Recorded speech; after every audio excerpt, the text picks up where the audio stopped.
Welcome to Always Real Talk. In the studio today, we have a young man who, after graduating from Morehouse College in Atlanta, Georgia, then receiving a law degree from the University of South Carolina Law School, at the age of 22, he became the youngest person representing South Carolina's 90th District in the House of State Legislature from 2006 to 2014. In 2014, he vacated his seat to run for the Lieutenant Governor of South Carolina. In 2010, Time magazine featured him on the 40 Under 40 list of up-and-coming superstars. In 2012, Politico named him on its 50 Politicos to Watch list. In 2014, he was named the Historically Black Colleges and Universities 30 Under 30, and he is now a prominent attorney at Strom Law Firm in Columbia, South Carolina. He's also a political analyst on CNN. So look, I'm excited to have in the studio with us today my good friend, Bakari Sellers. South Carolina is the place that made me who I am. Why should supporters vote for you? No, I'm 30 years old, but I just finished my 8th year in the South Carolina House of Representatives. This is my seat right here. In 2006, I became the youngest black elected official in the country. Bakari Sellers, he's an up-and-comer, not just here in South Carolina, but around the country. My father's my hero. His story is one of fighting for equal rights and justice. I'm a child of the civil rights movement. I'm a product of it. Everything I look at through a prism of that struggle. Just imagine you're able to have the son of a civil rights hero be lieutenant governor. I think that says a lot. Welcome to Always Real Talk. I'm happy to be here. It's an amazing opportunity to be in this studio and be back with you and have fun with some new friends that'll be watching. Absolutely, and it's always good to see you, and definitely to your family. Well, to we're your ready twins, for this Thanksgiving holiday season, the first one with these new two bundles of joy who are just running around and keeping us up all times of night, but we love it. Hey, look, you absolutely I'm tired. You wouldn't trade it for nothing else. I wouldn't trade it. I would trade it for a nap every now and then, but other than that, no, it's all good, man. No complaints. Hey, well, look, I know you stopped by. I know you appreciate you stopping by the studio. 22, you got elected, right? Yeah. I mean, and some people look and say 22. And today we keep hearing about the young folks who are going to make the difference. Always. We're looking at the Generation X, the millennials, or whatever the new thing that become. Now some of those folks are now 30, right? They used to be 20 and now they're 30. Just real quick, tell us, what really got you, motivated at such a young age? I ran my first race. I announced I had to wait till I turned 21, so September 18th of 2005. I was in my first year of law school. I ran against somebody who was 82 years old, had been in office for 26 years.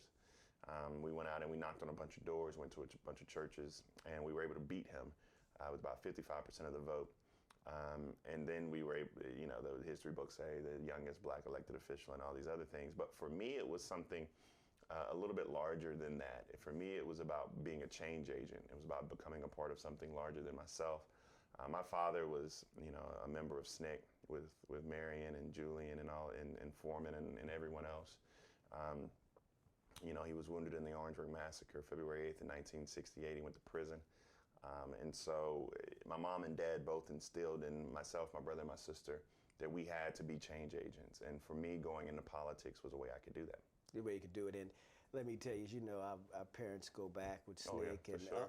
Uncle Red just going to be watching. So when Uncle Red sees, he's going to be like, what? I'll get a text message. That's cool. You'll get a text message from Uncle Red, and he'll be like, you didn't tell me you I guys know, he's going to be mad at me for not telling him I'm in town, but I'm only in town for a minute. Well, I want him to know that we're in the studio together. As you know, when you ran in 2006, I had ran in 2004, and I remember coming by, and you're right, it's about being a change agent, and I think that was a good point that you made to the folks that are watching. You have a lot of people, and I know they call you all the time too. Yeah, I mean, hey, it's about public service, not the politics of it, and I think we miss that sometimes. And so right now it's just time for good people to run for office. I mean, that's just what we need. We need more of that. And what are 3 different words of advice you would give to folks that are watching out today? Because, they come and they're like, Kwame, I want to do what you did. I want to do it. I mean. So first understand that politics is a math, right, and a science. So you have to have a path to win. Don't just go out there and get your head bust. Actually have a path to win. Spend some time understanding who you are and what your core values are and the things you believe in and ascribe to. And then when you begin to campaign, understand that you're going to be fully immersed and your family's going to be fully immersed. And if you are ready for that challenge, then speak to everyone.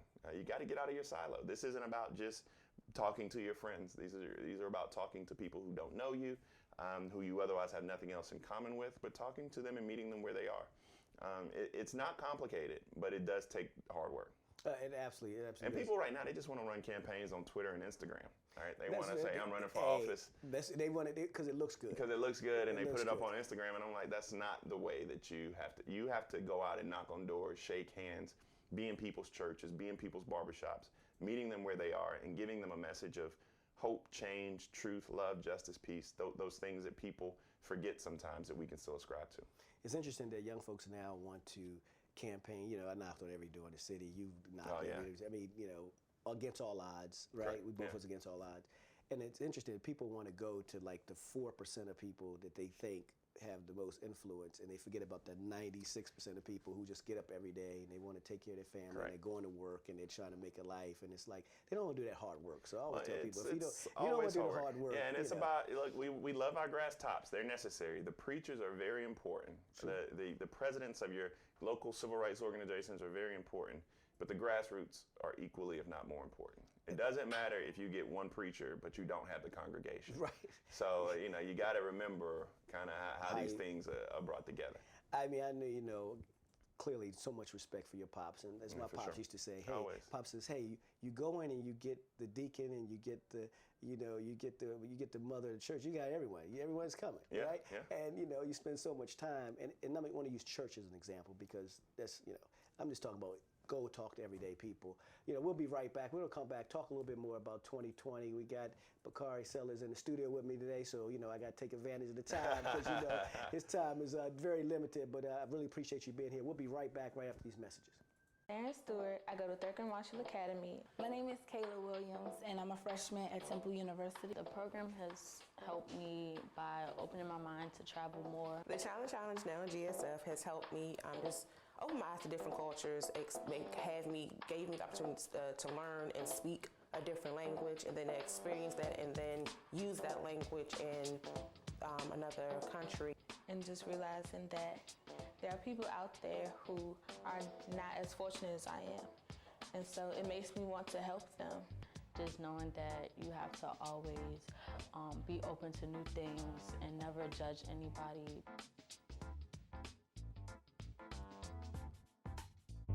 Great, welcome back. We're here with Bakari Sellers, and we're just here. We're talking about a number of different things. One, the importance of when you go out and campaign, what to do. It's just not as easy as people think. But I want to talk a little bit about national politics, as you know. There's something going on right now. I mean, it's something going on. I mean, we have these debates. People know, they've heard me talk. There's 1,000 people run. I get confused how many people run. I mean, really, it do. It's a very important election. No question. No question about it. And the election is important. But tell me, well, you know, I hear you all the time. Why has the Democrats not figured out how to unify and create a message that is clearly needed right now? Well, first, Democrats are proverbial bedwetters. We just are. We're always uneasy. We're always nervous. Even more importantly, we always want to fall in love with a candidate. We always, the line that I say is that Democrats want to fall in love, Republicans fall in line. So whoever their candidate is, they're all there. Democrats want to have that JFK feel, that Barack Obama feel, that Bill Clinton feel. I'm not worried about being unified right now. It's a primary. Primaries are supposed to be rough and tumble. You know this. You got to go in, sort it out, vet the candidate, see who the best one is. And, you know, I remind people all the time, the most brutal election I've ever witnessed, outside of some of those old school Lee Atwater, back in the day, was Hillary Clinton, Barack Obama in 2007, 2008. Like they literally, it was almost a visceral disdain for each other. At the end of the day, we all know what happened. Barack Obama, even his office is not far away from here. He'll tell you right now if you ask him. He says that primary made him better. So we're going through this process. There's too many people out there. It's going to be, the debate stage will get smaller in Los Angeles on the 20th of December. Right now, only 6 people have qualified for that debate. Biden, Sanders, Buttigieg, Warren, Harris, and Klobuchar.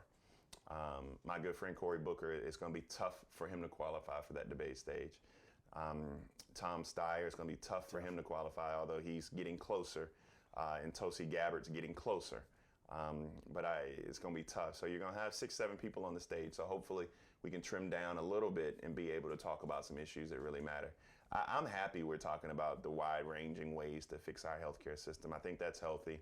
We're having real serious issues about race in this country. That's healthy.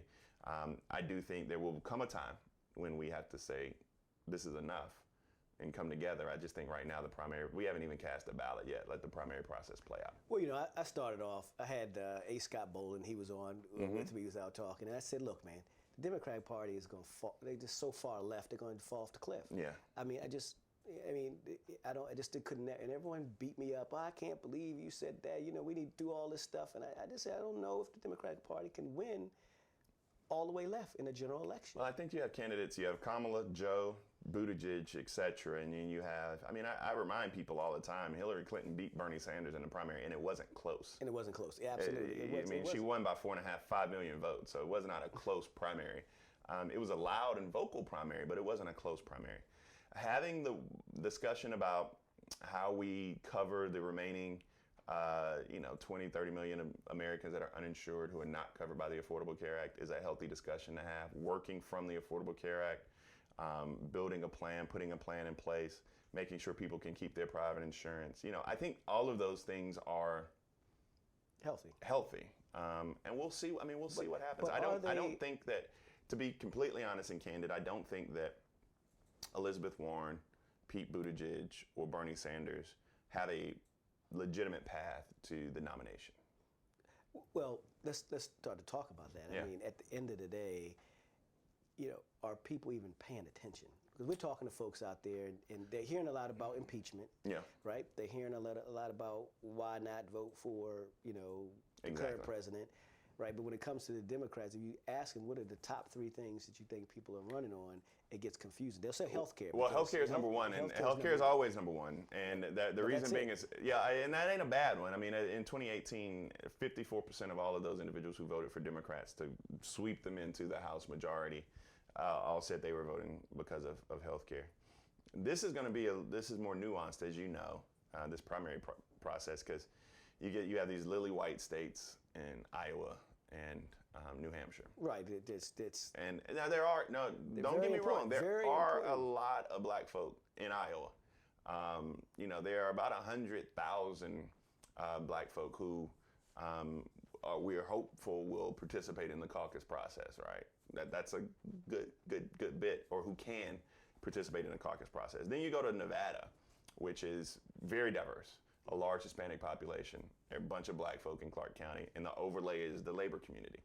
So you get that level of diversity, and then you come to God's country, which is South Carolina, and my mama and her friends are going to determine, black women are going to determine who wins the nomination. Well, that was a very important election in the Obama-Clinton. It did, that really turned. Iowa actually determined it, because once we saw, I'll share this with you. There were. Black voters were afraid of 2 things in South Carolina.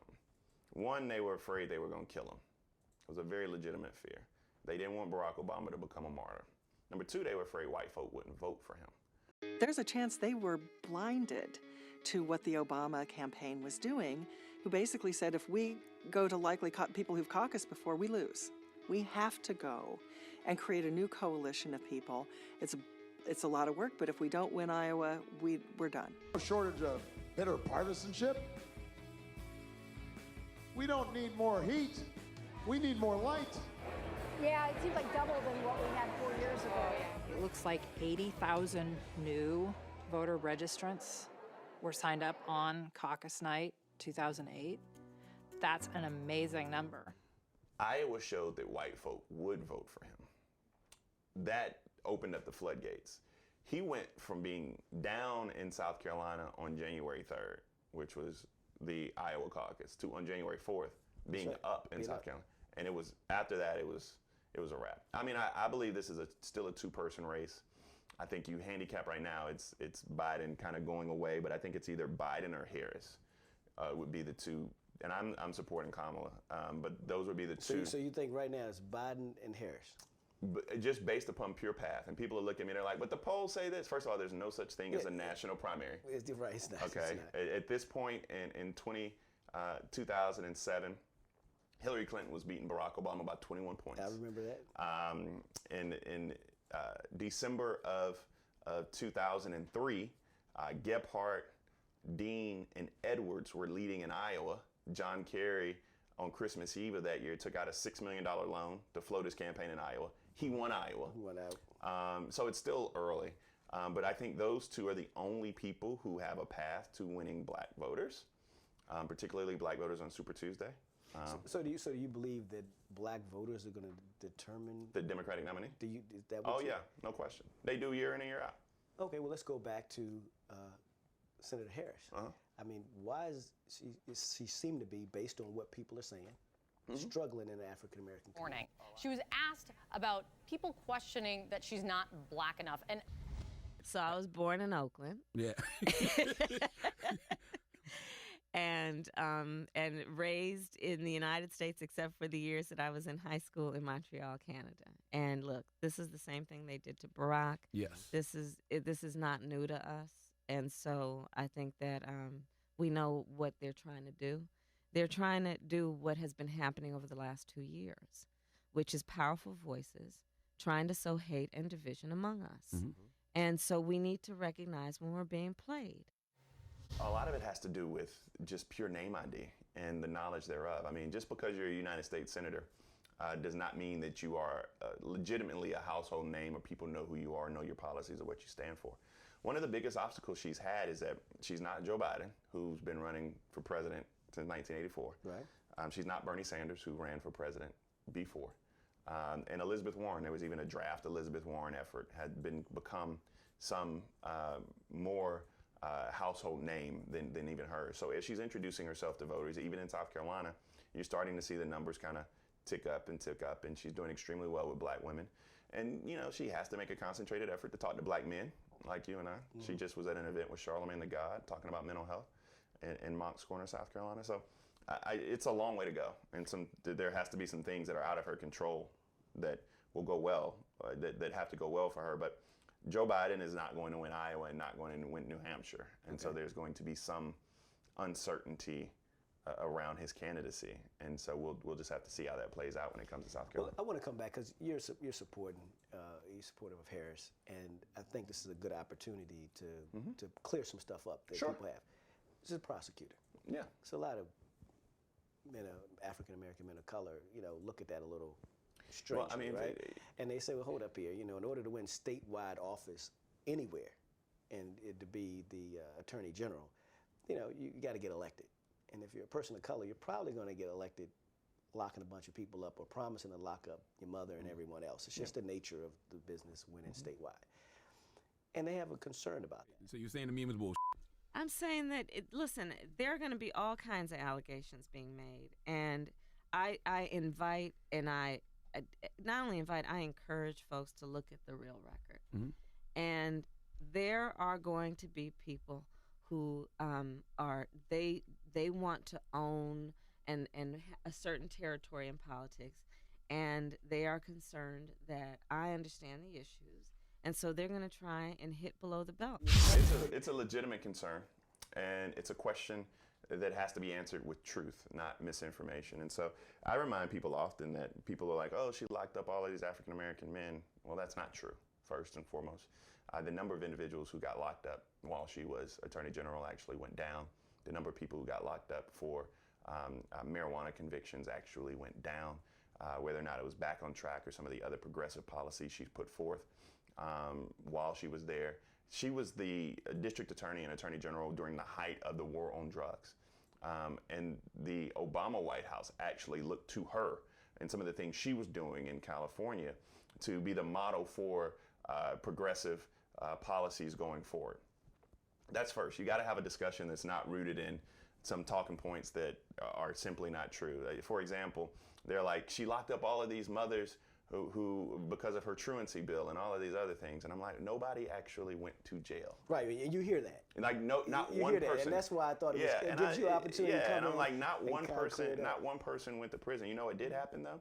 More mothers and more parents were involved in their kids' school, and they were involved on Saturdays and on the weekends, being involved in that school culture. What she recognized was that There was a direct correlation between individuals whose parents were not involved in their everyday school routine, whether or not they were working or whatever else it may be, and the lack of attendance at school, and murder victims. I mean, she saw that correlation, attempted to fix it, and did a good job. So, I mean, all of these things matter. The question that I have for those individuals, though, is simply this. She has a record, though, that we can go and talk about. Okay. Other individuals who are running for president of the United States don't have a record. A record. I would. So, well, that is the good thing about it is a record, and it's Yeah. So I mean, let's talk about. I remind people all the time, especially when we want to have this conversation about criminal justice reform, and Kamala Harris. I say, Joe Biden wrote. The 94 crime bill, the 94 crime bill, the 88 crime bill, the 86. So Bernie Sanders voted for the 94 crime bill. Absolutely. And while Kamala Harris was an AKA from Howard working in the criminal justice system, Elizabeth Warren was a Republican who voted for Ronald Reagan twice. So I want everybody to be very clear-eyed in their perspective about what records actually look like. And I'll take the person who, now I'm not saying. Do me a favor, say that again. I just want to make sure we caught it. Because you said a lot of stuff. I just want to make sure we caught what you said. Bernie voted for the crime bill. We know that. Right. 1994 as a United States Senator. We also know that Elizabeth Warren was a Republican up until 1995. She voted for Ronald Reagan twice. So I was saying, juxtaposing that to while Kamala was working within the system, trying to fix the system, you have somebody who was supporting the architects of the war on drugs. So I just want everyone to be very clear about this when we're talking about records. And I also want people to know that I won't sit here and say everything she did was right either. She has to do some atonement, which she has. But one of the things she will also tell you is that she learned from the mistakes that she made. I think it's the trust issue. I think is where people may have, because they're just not informed. That's true, and that's why we're here today. But we're to also, talk as Black folk, though, we also are less inclined to trust our own, and more inclined to believe that somebody else's ice is colder than ours. And so we have to make sure that we are telling the truth about whomever it may be, having an honest discussion about it, because at the end of the day, I'm going to bet on a Black woman who is equally, if not more talented than everyone else, period. Well, and clearly, I support exactly what you kind of laid out there. I mean, I just think it was good to clear that up. No, we got to, because we have to. Because if I can't have this discussion here, and you've been through hypocrisy, right? Oh yeah. But people are treated fairly. But a lot of times, and these prosecutors look like us. And they didn't say they're the main ones that come. They come after people look like us, but they don't come after people look like other folks. And then people get a sense of, okay, here's another person. Yeah. And I think you kind of. And sometimes people don't even understand that until you're in the system or work in it or go through the system, you don't understand who the most powerful person in the courtroom is. The prosecutor. Believe me, I understand that more than anyone. Yeah, I know you. And sometimes when a person looks like you, that don't mean everybody who's kinfolk ain't kinfolk, right? And I think that was my point. Yeah. I think Harris needs to kind of start to articulate that in a way that people can understand, resonate, right? Because I think that's. And some of the things they've been doing is having actual other individuals, validators who worked with her on certain programs, talk about the progressive nature and some of the things she did and while she was a prosecutor. But all I say is these questions are good, these questions are valid, these questions have to be answered. We just have to be able to sort through what the truth and facts of the matter are. And it should be balanced. Correct. Right? So I mean, if you're having this conversation about Harris, then you have to have a conversation about Elizabeth Warren, who was a Republican and who voted for Ronald Reagan. And you have to have a conversation about Joe Biden, who wrote the bill, right, and pushed the bill. Correct. Right? So, I mean, you have to have, and sometimes those conversations aren't balanced. Correct. Especially when it comes to people of color. So I want to give an opportunity to kind of do that. And hopefully she'll get some regular folks that are not part of what she was doing to come out and have those conversations and working on it. And particularly Black men, because a lot of times our voices get left out of this discussion. Well, absolutely. So we're going to South Carolina. Yeah. Now, come on, you are Mr. South Carolina. I don't know about all of that, but I love it. I love it. You're up and coming. I mean, people, people don't last forever. Right? It's just the nature of the beast. 2020's coming. what is the outlook for South Carolina? Because clearly we'll go through Iowa, we'll go through New Hampshire. I mean, I think and we're going to come to South Carolina. And you and I know if the election is all eyes are today, gonna be, if the election is today, then Joe Biden wins South Carolina. But it ain't today, and so we'll kind of see how that plays. But I think it's going to be closer than people think because of how poorly he's going to fare in Iowa and New Hampshire. So we'll see. You know, at the end of the day, when everybody packs up their primary bags and leaves South Carolina and goes to Super Tuesday and goes to Georgia and Texas and California, we still have to try to beat Lindsey Graham in South Carolina. Well, I mean, I'm going to come back to what I always say, right? Trump won. No matter, what people say, he won. One electoral college. 52% of white women voted for Donald Trump. Now, the real question is, how is the Democratic Party going to be able to attract the suburban women over from Donald Trump to them? Well, and they've done Pennsylvania, Iowa. I mean, at the end of the day, that question doesn't, They've done that, and what we're seeing in polling is that these women are souring on Donald Trump. It's not a necessary tale per se, but it's a good indication for Democrats when you win Kentucky, when you win Virginia, when you win Louisiana, and when Republicans have to get on TV and say, at least we won Mississippi. That ain't a good talking point for them. Right? That's you losing. But clearly we know on the surface, we're predicting that these governor races, that these local races will convert to that being at the top of the ticket, right? In 2020. That's what our they all like Matt Bevin in Kentucky was so deeply unpopular and abrasive, and it's just like Trump. Like Trump, the economy is going well for some. Everyone's not feeling it, but the numbers, the metrics. Economies. I talk to people, who I've talked. So usually you would think a Republican would sail through, or Democrat, whomever it was. If the economy is doing well, you would think they would sail through to re-election. The problem that Trump has is that he's so abrasive, he's so out of the box, he's so offensive to all common notions of decency and democracy, that people are tired. I mean, this Trump administration has worn down a lot of people, and I don't know if it's going to be close. In fact, I think if the election was today, he'd probably win re-election. So let's have that conversation. Sure. Given what you said, people are tired. People don't like what he says. People don't, right? People are tired. You can talk to anyone. They don't want to. No one who supports Trump wants to openly tell you that they support Trump, Correct. right? I mean, that's just the way they're just hide. Oh no, I don't support Trump, but then they go and they click and they'll support for Trump. Can morality win the White House?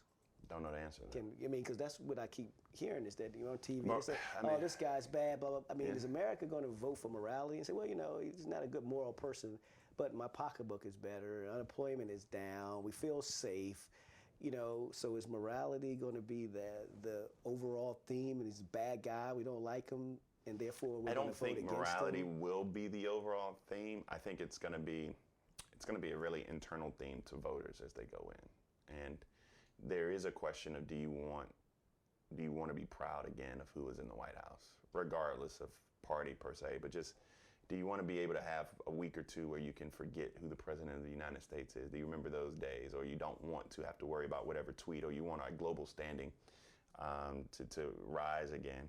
I mean, there are questions about who is feeling the success we're having in this economy. Basically, the stock market's up, but the overarching majority of Americans don't own stocks, right? People are still having to work 1 and 2 jobs, well, mostly 2 jobs. The average American is a $400 emergency away from going bankrupt. So, and we still have a portion of this country which are uninsured. We still have an immigration system which is in tatters, and we haven't even got to the issues of racial justice which permeate every community and every aspect of life. So, we ain't in a position where we can say this president is governing a country which is rocketing along without any hiccups. In fact, I think it's the polar opposite. But at the end of the day, people are going to say, I have money in my pocket. But is the morality issue, is that a legitimate question? And can the person who's running either make sure I keep this money in my pocket or put more money in my pocket and be moral, I think is probably the question. And that's probably the question. Well, I thank you for coming by. Man, I think this is a great platform for you, man. I'm happy to find it and promote it and be a part of it, and I'm glad to see you. It's good to see you doing as well as you are. Hey, man, I appreciate it. Well, it's always Real Talk. We're here with Bakari Sellers. Stop by the studio, talk to us a little bit. Hey, keep your eyes on him. Keep your eyes on South Carolina, but more importantly, keep your eyes on 2020. 2020 absolutely matters. Look, it's always Real Talk, so you know it's going to be real. Thank you, man. Cool, man. When you run it again.